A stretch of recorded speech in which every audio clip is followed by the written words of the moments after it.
Halo, perkenalkan nama saya Maria Natalia Sinarti, NIM 201160013, mata kuliah bimbingan konseling belajar. Hari ini saya akan membahaskan tentang motivasi dalam belajar. Baik, mungkin di antara teman-teman ada yang bertanya atau masih bingung, apa itu motivasi belajar? Untuk itu, saya akan menjelaskan bahwa motivasi belajar adalah dorongan yang timbul dari dalam diri siswa atau intrinsik dan dari luar diri siswa atau ekstrinsik untuk melakukan sesuatu. Motivasi intrinsik meliputi hasrat dan keinginan untuk berhasil, dorongan kebutuhan untuk belajar, dan harapan akan cita-cita siswa.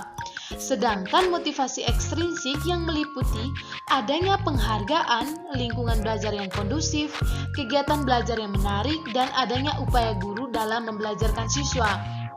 Yang kedua, motivasi belajar artinya dorongan dari diri siswa untuk mencapai tujuan belajar, misalnya pemahaman materi atau pengembangan belajar. 3 elemen penting motivasi atau MC Donald dikutip Sardiman pada tahun 2014. Yang pertama, terjadinya perubahan energi.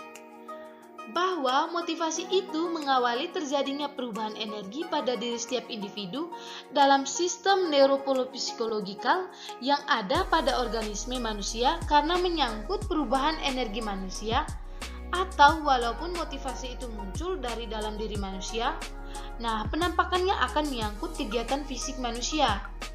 Nah, yang kedua, munculnya rasa atau feeling. Motivasi ditandai dengan munculnya rasa atau feeling, afeksi seseorang. Dalam hal ini, motivasi relevan dengan persoalan-persoalan kejiwaan, afeksi, dan energi yang dapat menentukan tingkah laku manusia. Nah, yang ketiga, adanya tujuan. Motivasi dirangsang karena adanya tujuan. Jadi, motivasi dalam hal ini sebenarnya merupakan respon dari suatu aksi, yaitu tujuan. Motivasi memang muncul dari dalam diri manusia, tetapi kemunculannya karena terangsang atau terdorong oleh adanya unsur lain. Dalam hal ini adalah tujuan. Yang berikutnya, fungsi motivasi dalam belajar. Yang pertama, mendorong manusia untuk berbuat, yaitu sebagai penggerak dari setiap kegiatan yang akan dikerjakan.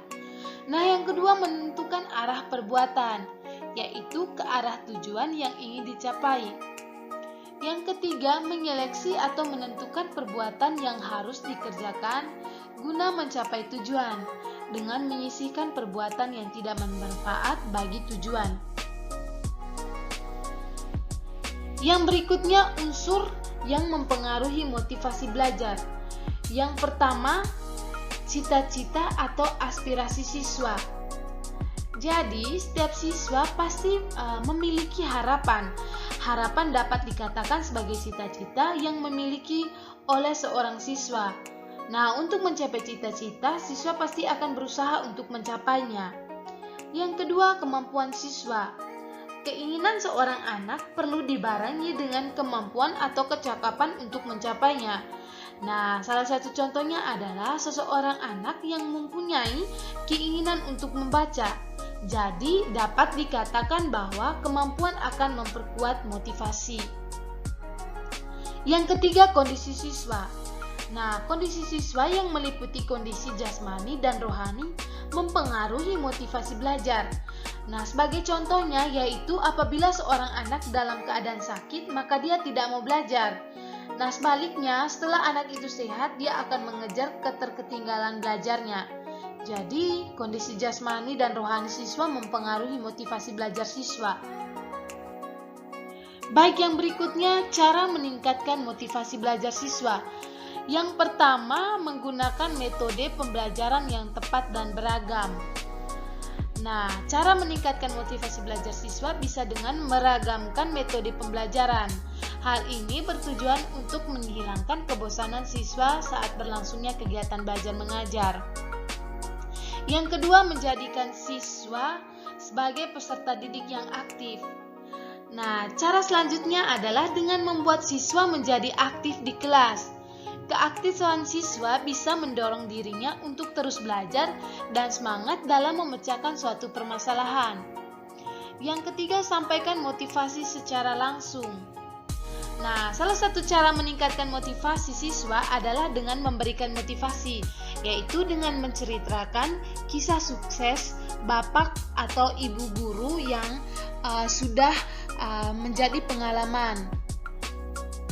Yang berikutnya, menciptakan kompetisi. Nah, kompetisi atau persaingan yang terjadi selama pembelajaran ternyata bisa menumbuhkan motivasi tersendiri bagi siswa.